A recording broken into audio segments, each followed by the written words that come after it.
Il faut faire régner la loi. Il faut amener les gens à faire une différence entre leurs poches et les trésors publics.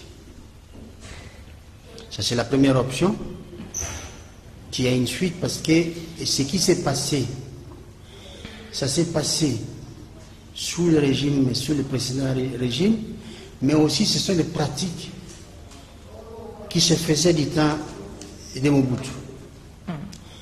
Mais maintenant que le peuple congolais a crié au changement, parce que figurez-vous, dans toutes ces affaires-là, il s'agit de millions, tout simplement.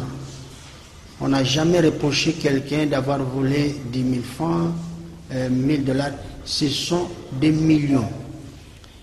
Donc il faudrait que la loi, puis la justice puisse s'en mêler. Deuxième vision,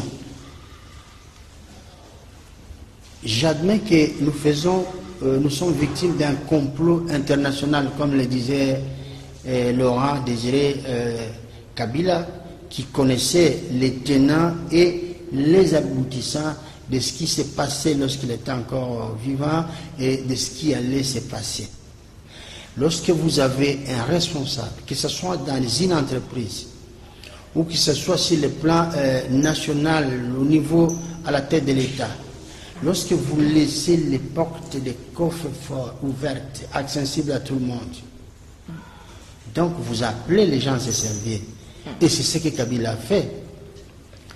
Malheureusement, je dis bien malheureusement, il s'avère qu'aujourd'hui, nos têtes pensantes, lorsqu'on cite Matata Pone aujourd'hui, hier on a cité Tambo Mwamba et les autres, mais ce sont des personnalités, des gens qui ont servi la République.